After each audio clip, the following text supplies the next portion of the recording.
Hello बच्चों, कैसे हो? माई सेल्फ के शुक्ला और ये है आपका सदाबहार evergreen YouTube channel chemistry with के शुक्ला। तो जैसा हमने आपसे वादा किया था, आज हम लोग डिस्कस करेंगे first order reaction part 2।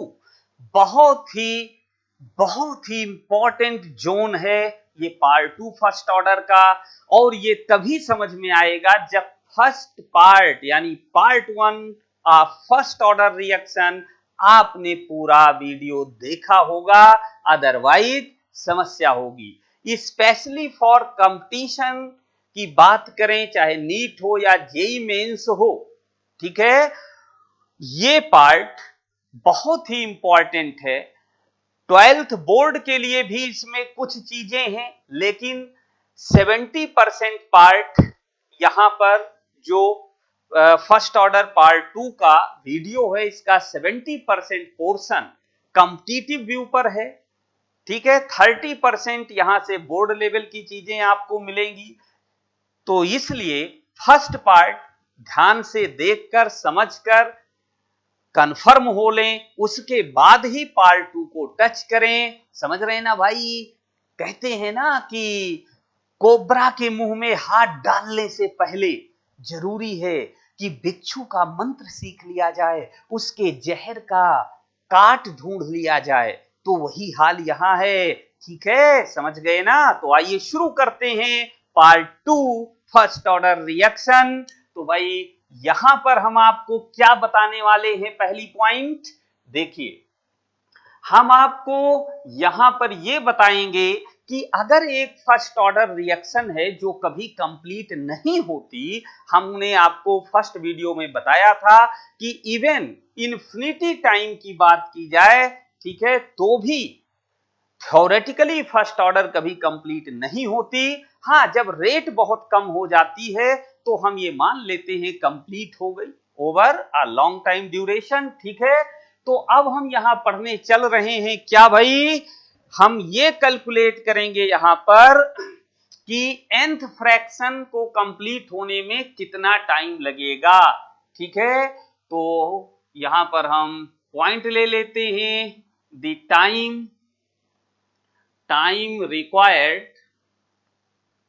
time required for completion of a first order reaction by nth fraction। अब ये nth अभी समझाते हैं। nth fraction can be calculated as,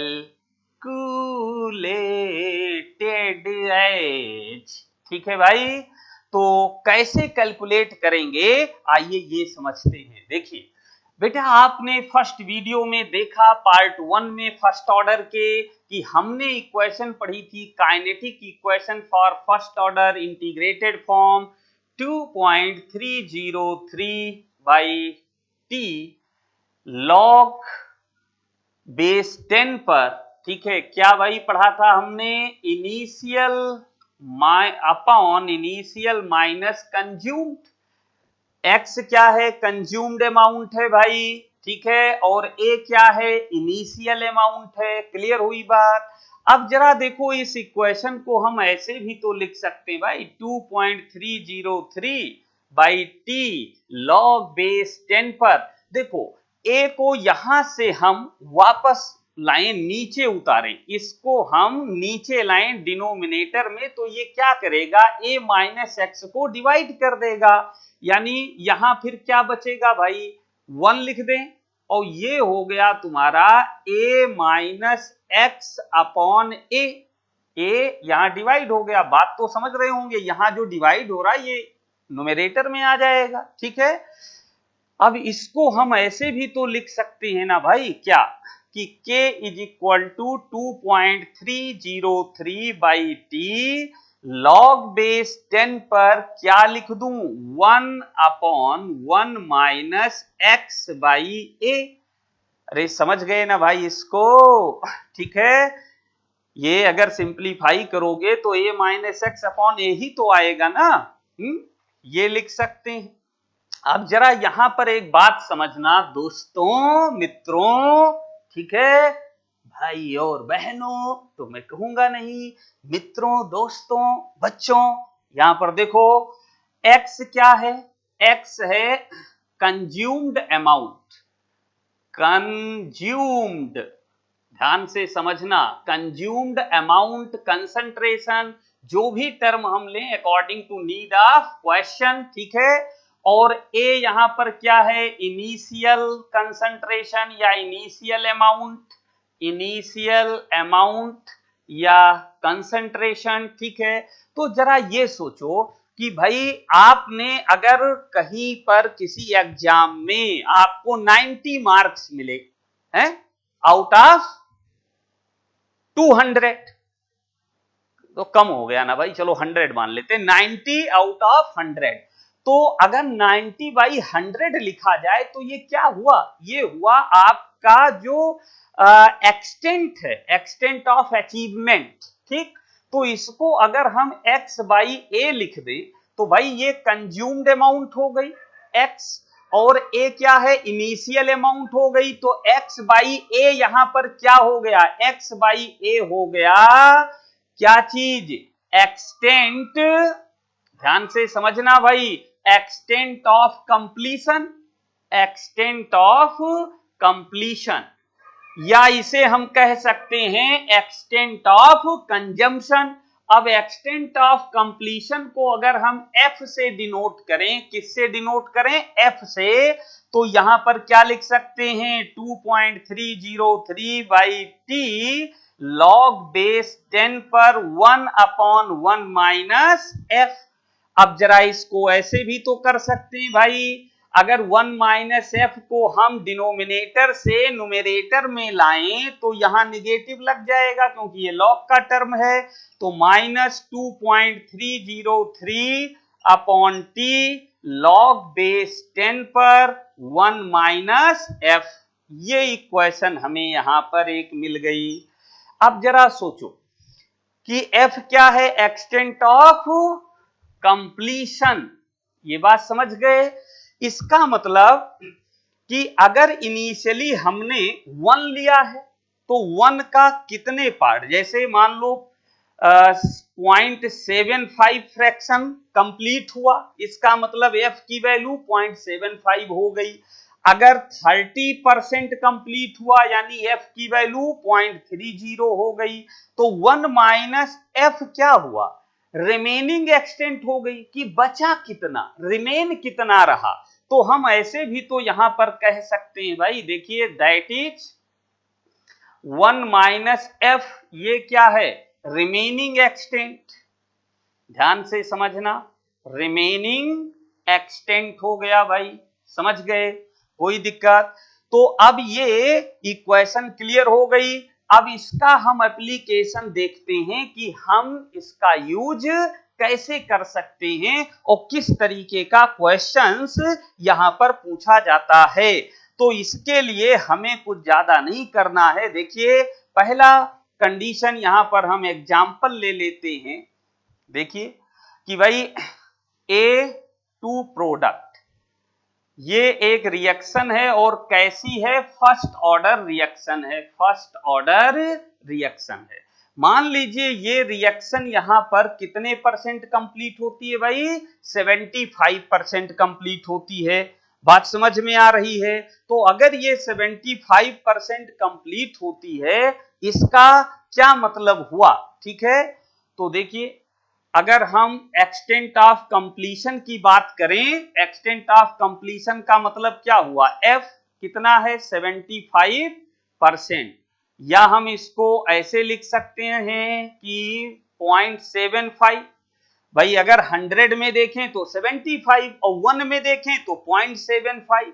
अब अगर हम यहां रिलेशन इस्टेब्लिश करना चाहते हैं तो देखिए इस t को इधर ले सकते हैं भाई, यहां पर देखिए ये t इधर कर दिया तो यहां क्या आ गया, k आ गया, ओके।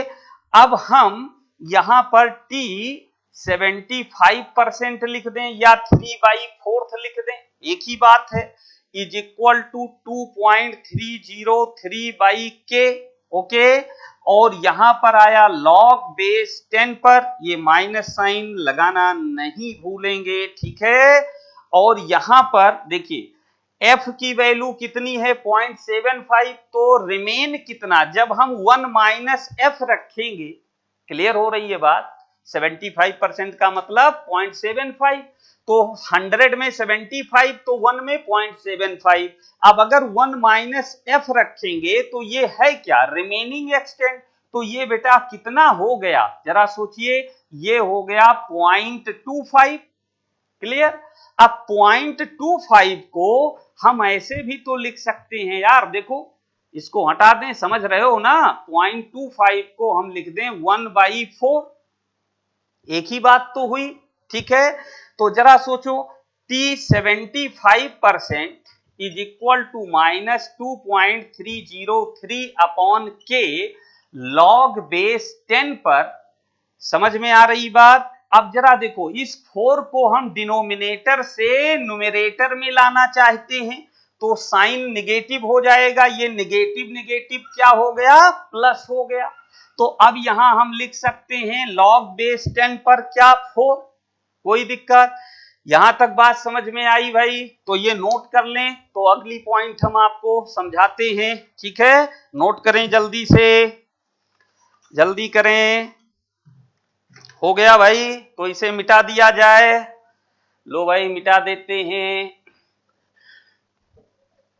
तुमको जो ना देखूं तो चैन मुझको आता नहीं है, एक तेरे सिवा कोई और मुझे भाता नहीं है।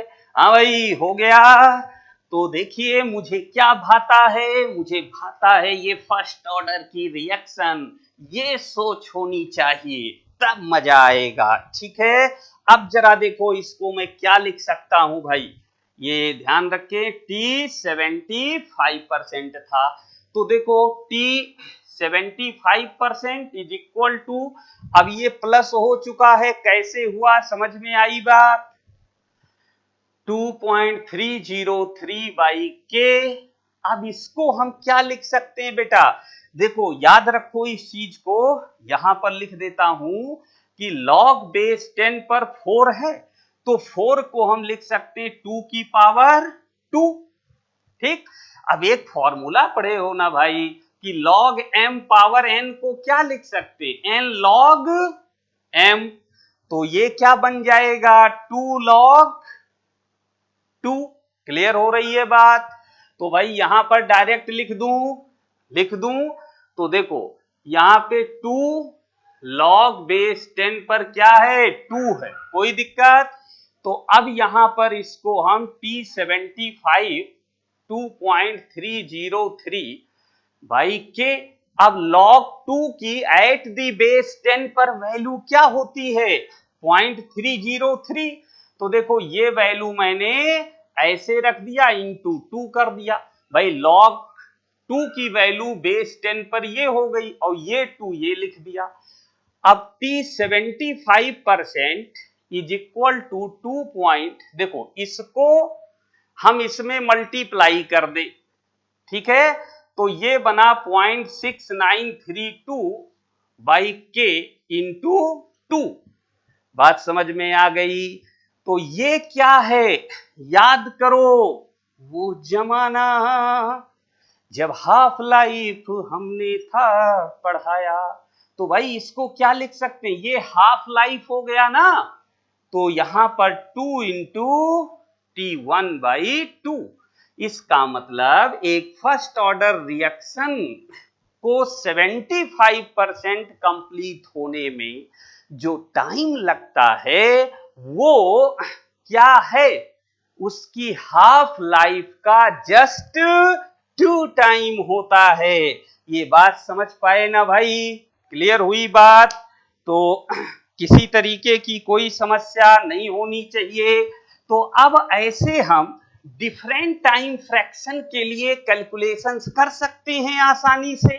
अब देखो जैसे हमसे पूछा जाए, ये तो पहला केस था, इसी तरीके सेकंड ले लेते हैं कि भाई मान लो कोई रिएक्शन 83.5% हो रही है, ठीक है, तो कितना टाइम लगेगा।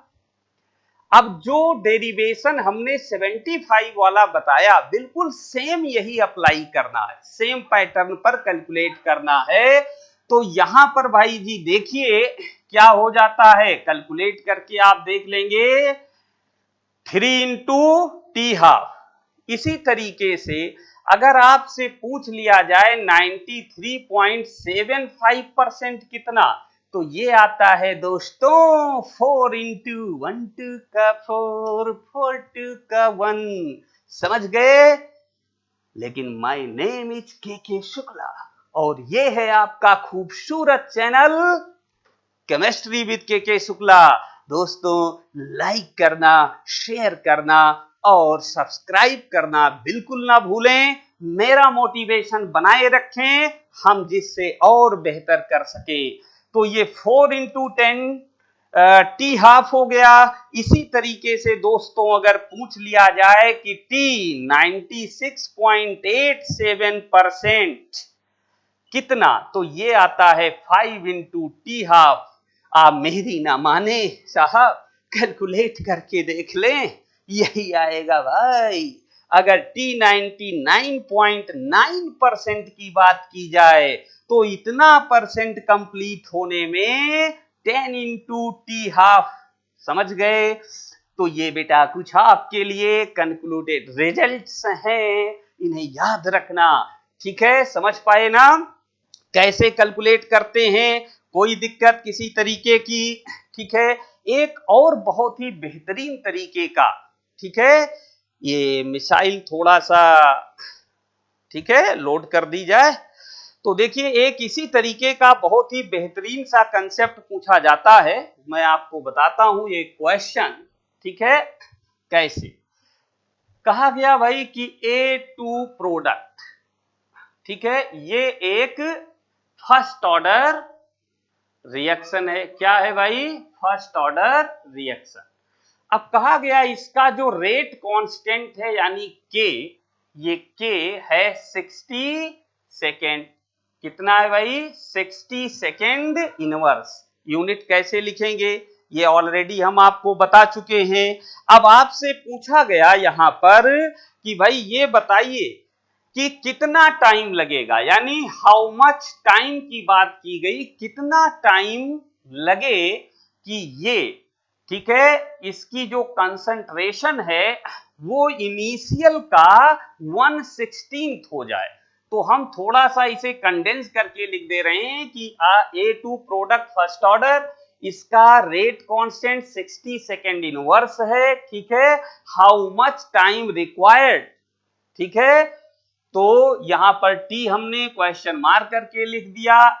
अब देखिए टू रिड्यूस, या थोड़ा सा और कम कर दें, ठीक है, रिड्यूजेस टू 1/16 ऑफ इनिशियल, यानी जो भी इनिशियल कंसंट्रेशन थी, ठीक है, वहां से घटकर कितना हो जाए, 1/16 ऑफ इनिशियल। तो यहां पे भाई देखिए 1/16 ऑफ इनिशियल होने तक कितना टाइम लगेगा। तो इसे हम कैसे सॉल्व करेंगे बेटा, देखिए t is equal to 2.303 divided by K log base 10 पर। अब हमें पता है a upon a minus x. अब a इनिशियल है और x कंज्यूम्ड अमाउंट है, तो a माइनस एक्स क्या हुआ भाई, रिमेनिंग। तो जरा सोचिए, अगर इतना वो टाइम हमें बताना है जिस टाइम में कंसंट्रेशन रिड्यूज होकर इनिशियल का 1/16 हो जाए, तो 1/16 होने का मतलब ये रिमेनिंग कंसंट्रेशन हो गई ना। ठीक है, तो यहां पर हम क्या कह सकते हैं कि a minus x is equal to 1/16 of a।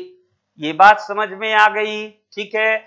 तो भाई T is equal to 2.303 by K log base 10 पर A upon A by 16। Clear हुआ? तो इसे हम फर्दर सिंप्लीफाई कर लें, 2.303 बाई के लॉग बेस 10 पर। अब ये हो गया बेटा 16, ए से ए मर गया, अब 16 है। क्लियर हो रही है मेरी बात? तो जरा सोचिए, यहां पर log 16 को हम क्या लिख सकते हैं भाई? ठीक है, 2 की पावर क्या लिख सकते हैं इसको? 2 की पावर 4 ऐसे लिख सकते हैं भाई। जरा बताओ, अरे इसका क्या मतलब हुआ? 2 इंटू 2 इंटू 2 इंटू 2। तो जरा देखिए, 2 2 जा 4, 4 2 जा 8, 8 2 जा 16। तो ये कितना बन गया भाई? T is equal to 2.303। अब के दिया है 60 सेकेंड, और ये हो गया आपका 4 log 2। तो ये हुआ 4 log बेस 10 पर कितना? 2।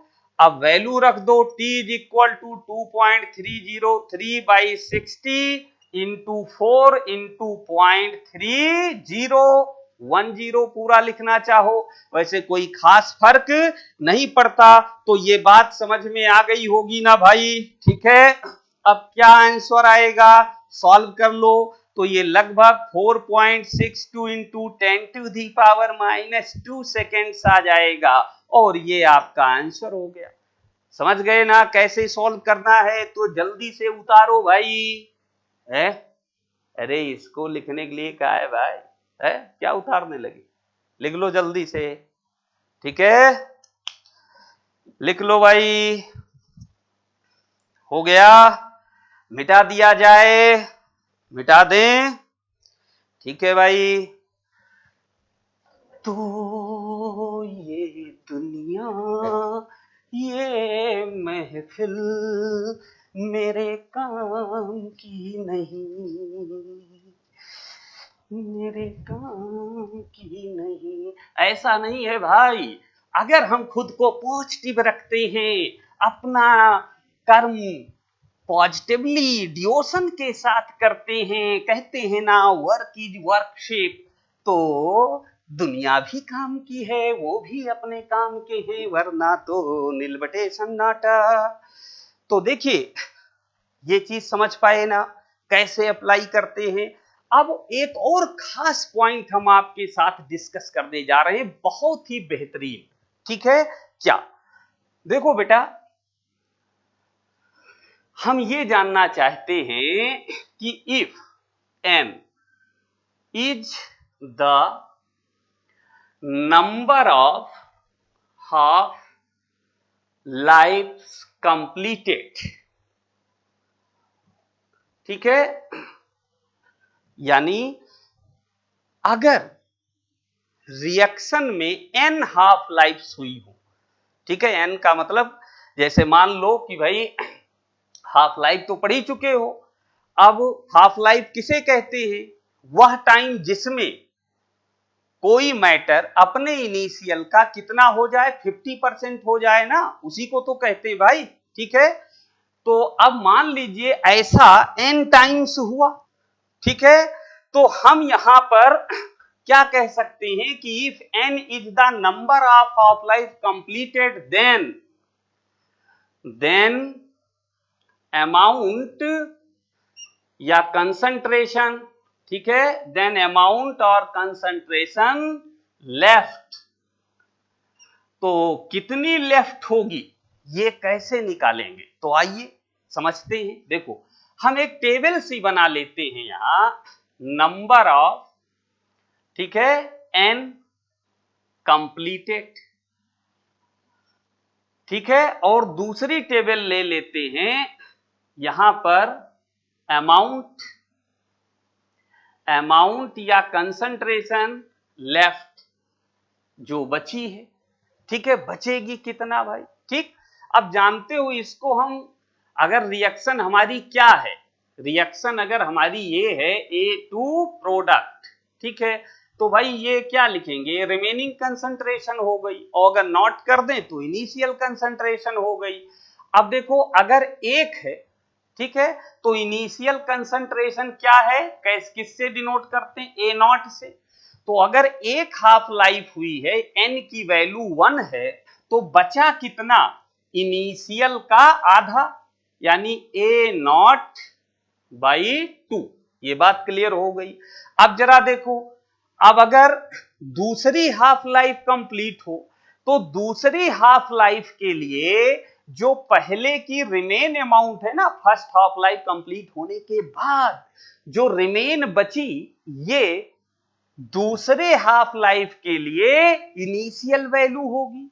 तो जब दूसरी कंप्लीट होगी ना, तो इसका आधा खर्च हो जाएगा, कंज्यूम हो जाएगा, और आधा बचेगा, यानी 1/2 ऑफ ए नॉट बाई 2। ये बात क्लियर हो गई ना भाई, हैं, समझ गए ना। जैसे एक अमरूद है, उसका आधा काट के खा गए, अब आधा बचा, तो आधा काट कर खाने में जो टाइम लगा वो एक हाफ लाइफ हो गई। अब अगर दूसरी हाफ लाइफ पूरी होनी है, तो जो आधा बचा है वो दूसरी हाफ लाइफ के लिए इनिशियल अमाउंट बनेगी, समझ रहे हैं ना। अब उस आधे का आधा खाने में जो टाइम लगेगा वो दूसरी हाफ लाइफ होगी, समझ रहे हैं ना। लेकिन ये याद रहे कि फर्स्ट ऑर्डर के केस में अमाउंट कितनी है, उससे मैग्नीट्यूड ऑफ हाफ लाइफ यानी वैल्यू, ठीक है, चेंज नहीं होती, समझ गए, बता चुके हैं हाफ लाइफ पढ़ाते समय। तो इसको बेटा हम ऐसे भी तो लिख सकते हैं, यानी ए नॉट अपॉन 2 की पावर 2, समझ गए। अब इसी तरीके से जब थर्ड हाफ लाइफ आएगी, तो 1/2 ऑफ दिस, यानी अब ये जो बची है इसका आधा, ठीक है, कंज्यूम होगा, यानी ये इनिशियल अमाउंट हुई थर्ड हाफ लाइफ के केस में। तो अब हम ये ऐसे लिख दें, ए नॉट अपॉन 2 की पावर 2, यानी ये हुआ ए नॉट अपॉन 2 की पावर 3। तो भाई अगर ऐसे मान लो nth हाफ लाइफ कंप्लीट होती है, तो यहां पर हम कितना रिमेन लिख सकते हैं भाई, 2 की पावर n। ये बात समझ पाए। अब ये कौन सी अमाउंट है, रिमेन अमाउंट, तो हम यहां क्या लिख सकते हैं, that is A is equal to, ठीक है, A naught into 1/2 power n। अरे यही चीज है भाई, इसको हम ऐसे लिख दें ना, ए नॉट इंटू 1/2 पावर n, वही चीज है, समझ गए। तो यहां से देखिए nth हाफ लाइफ पूरी होने में कितना टाइम लगेगा, हम यहां से फाइंड आउट कर सकते हैं, ठीक है। ये इक्वेशन स्पेशली वहां पर ज्यादा एप्लीकेबल है जहां रेडियो एक्टिव डिसइंटीग्रेशन प्रोसेसेस हो रही हो। आपको ये ध्यान में होना चाहिए कि जितनी रेडियो एक्टिव प्रोसेसेस होती हैं, all are first order reaction, ठीक है। तो ये बात समझ में आ गई। अब देखिए, मान लीजिए कि यहां पर बेटा t टोटल टाइम हो, टोटल टाइम। अब अगर n number of half life है और एक हाफ लाइफ की वैल्यू हमें दी गई हो, ठीक है, कि 50% कंज्यूम होने में इतना टाइम लगता है, तो टोटल कंज्यूम होने में कितना टाइम लगेगा, तो क्या फॉर्मूला हमारा बन जाएगा, T is equal to n into 2 half, समझ गए ना भाई। यानी मान लो कि 50% कंज्यूम होने में 10 मिनट लगते हैं, तो टोटल अमाउंट कंज्यूम होने में कितना लगेगा, तो नंबर ऑफ हाफ लाइफ से मल्टीप्लाई कर दें हम, क्लियर हो गई बात, ठीक। यहां से हम ये निकाल सकते हैं। बोलो भाई, कोई डाउट, बात समझ में आ गई ना, ठीक है। तो जल्दी से इसको नोट कर लें, नोट करें, हो गया, मिटा दिया जाए इसको, ठीक है भाई, तो मिटा देते हैं। देखिए, अरे हट जा रे हट जा, अरे हट जा रे ताऊ, पाछे ना मन टल्ली हो के नाचन दे।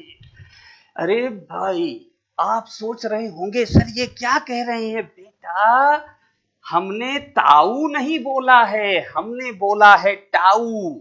अब हम जो पढ़ने वाले हैं ना वो कुछ ऐसा ही है। क्या है ये कंसेप्ट, देखिए इसे कहते हैं एवरेज लाइफ, ठीक है, average life of first order reaction.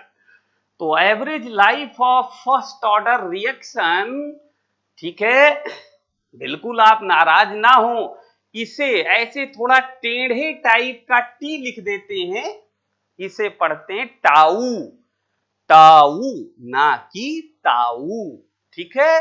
तो आप कंफ्यूज ना हो आगे चल करके, इसलिए हमने यहां पर ये भाई टाउ, समझ गए ना। अब एवरेज लाइफ क्या होती है बेटा फर्स्ट ऑर्डर की, बहुत ही इंपॉर्टेंट केस है, जरा जान लीजिए क्या है ये, ठीक है।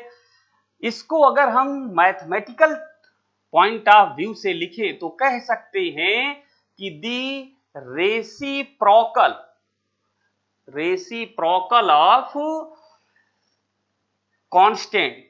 अब देखो बेटा नॉर्मल फर्स्ट ऑर्डर है तो रेट कांस्टेंट लिख देते हैं, और अगर रेडियो एक्टिव वाली फर्स्ट ऑर्डर है तो डिसइंटीग्रेशन कांस्टेंट लिख देते हैं, डिसइंटीग्रेशन कांस्टेंट।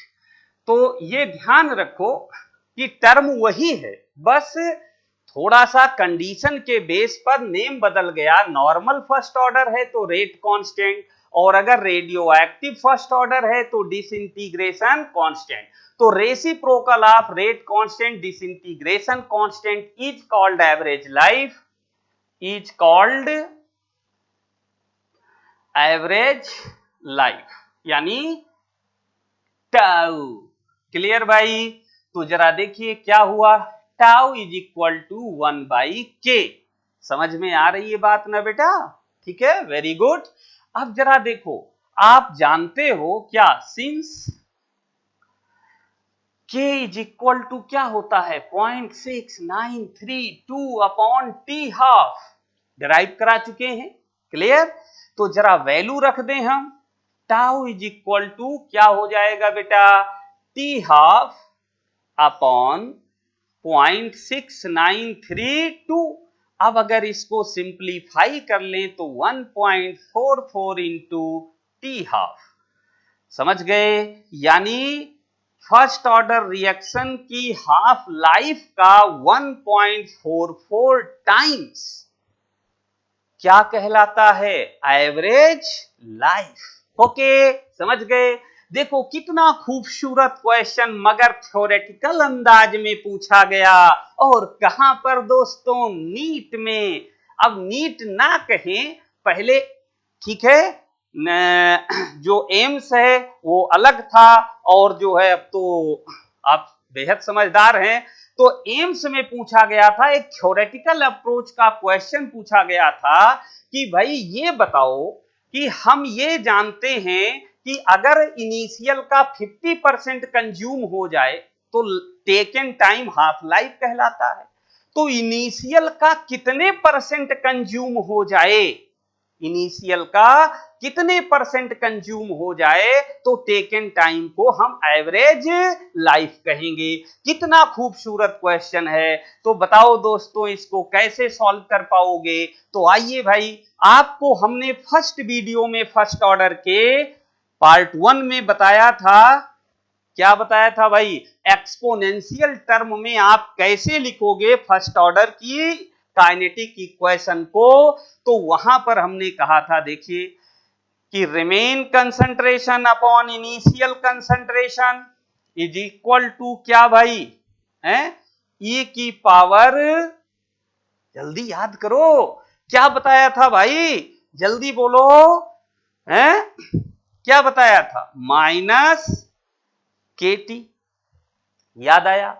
अब अगर बेटा यहां पर हम ये मान लें, देखो कि if T is equal to tau, T क्या हो भाई, टाउ हो, तो हम क्या लिख सकते हैं जरा समझना, कि ए अपॉन ये remaining upon initial is equal to E की पावर माइनस के इंटू, अब टाउ, अगर ये टी को टाउ मान लें, ठीक है, तो टी की जगह क्या लिख सकते हैं, 1/k, समझ रहे हो ना भाई, अगर टी टाउ है तब तो एवरेज लाइफ बनेगा, और tau is equal to 1/k है, ये रख दिया, तो ये कितना बचा भाई, remaining upon initial is equal to 1/e, ये बात क्लियर हो गई। अब वैल्यू रख देते हैं दोस्तों, तो देखिए भाई क्या रिजल्ट आएगा यहां पर, समझो 1/2.78 ऑलमोस्ट, ये वैल्यू हो गई। अब अगर हम इसको सिंप्लीफाई करें, ठीक है, तो देखिए हमें क्या रिजल्ट मिलने वाला है, रिमेन अपॉन इनिशियल दिया गया है भाई, क्या दिया गया है, रिमेन अपॉन इनिशियल। तो जरा सोचिए कि अगर हम इसको सॉल्व कर लें तो ये ऑलमोस्ट कितना आता है, 36% के आसपास, यानी इसको हम लिख दें 0.36, ऑलमोस्ट है। अब अगर इसको 1 से सब्सट्रैक्ट कर दें हम, जरा देखिए समझना, तो ये भी सब्सट्रैक्ट हो गया, -0.36, तो बेटा ये हुआ A0 minus A upon initial is equal two point, ये कितना आ जाएगा भाई, 1064, तो ये ऑलमोस्ट 64 आ जाएगा, यानी 64। तो जरा आप सोचिए कि ये हो गया इनिशियल, ये रिमेन, तो इसका डिफरेंस क्या हो गया, कंज्यूम्ड अमाउंट, ठीक, क्लियर हो गई बात। इसका मतलब ये हो गया कि हम ऐसे लिख दें ऑलमोस्ट 64%, ठीक है, इनिशियल का अगर 64% कंज्यूम हो, तो इतना कंज्यूम होने में जो टाइम लगेगा वो एवरेज लाइफ होगी, ठीक है, यानी इनिशियल का 50% कंज्यूम होने में जो टाइम लगा वो हाफ लाइफ हुई, ऐसे ही इनिशियल का 64% पूरा होने में जो टाइम लगेगा that will be average life. Okay, तो जल्दी से इसे नोट कर लें, तो हम लोग आगे की बात करें, बहुत ही खूबसूरत बातें हो रही हैं, लाजवाब बातें हो रही हैं, तो जल्दी से नोट कर लें भाई, ठीक है, जल्दी से नोट करें, मिटा दिया जाए, वेरी गुड। तो देखो बेटा, अब हम, कई बार ये पूछ लिया जाता है कि भाई फर्स्ट ऑर्डर रिएक्शन के कुछ एग्जाम्पल्स बताओ, स्पेशली बोर्ड में पूछ लिया जाता है, तो भाई हम आपको कुछ एग्जाम्पल्स बता देते हैं, देख लें तो क्या होगा, examples for first order reaction, clear हुई बात। तो थोड़ा सा आप याद करें तो कैसी रिएक्शन हो सकती है भाई, तो जरा सोचिए, सबसे पहले तो ऑल रेडियो एक्टिव प्रोसेसेस, ठीक है, ये हो सकती हैं। दूसरा देखिए यहां पर डीकंपोजिशन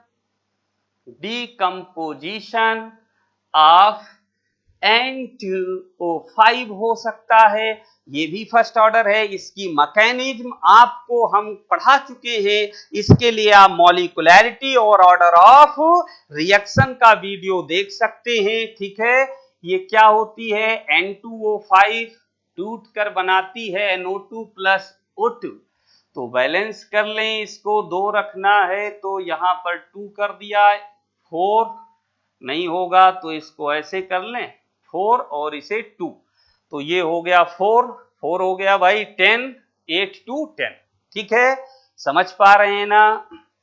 तीसरा इसी तरीके से भाई डिसोसिएशन यानी डीकंपोजिशन ही लिख सकते हो, कोई रेस्ट्रिक्शन नहीं है, डिसोसिएशन का मतलब भी टूटने से ही है, डीकंपोजिशन का मतलब भी टूटने से है, लेकिन थोड़ा सा कहीं कहीं स्पेशलाइजेशन कर दिया जाता है, तो डीकंपोजिशन ही कर दें, डीकंपोजिशन ऑफ H2O2। H2O2 क्या है भाई, क्या है? Hydrogen peroxide. ये ऑक्सीडाइजिंग, रिड्यूसिंग दोनों नेचर की होती है। तो ये टूट कर क्या बनाती है? H2O2 से वाटर और O2। ठीक है, अब बैलेंस कर सकते हो भाई, ऐसे कर दिया 4 2 4। ठीक है, समझ पाए ना? इसमें हम ये भी लिख सकते हैं, देखिए फर्स्ट ऑर्डर के तौर पर कि क्या होता है? हाइड्रोलाइसिस ऑफ एस्टर, पढ़ा होगा, हाइड्रोलाइसिस ऑफ एस्टर। ठीक है, अब इसी तरीके से होता है इन्वर्जन। इन्वर्जन मतलब उल्टा हो जाना, इन्वर्जन ऑफ शुगर। तो देखिए ये जो दो लास्ट 2 एग्जांपल्स हैं, इनका डिटेल्स हम आपको थोड़ा समझाएंगे कैसे और क्यों स्यूडो फर्स्ट ऑर्डर रिएक्शन में। तो यहां तक ये बातें समझ में आ गई भाई, कंफर्म हो गए, क्लियर हुआ?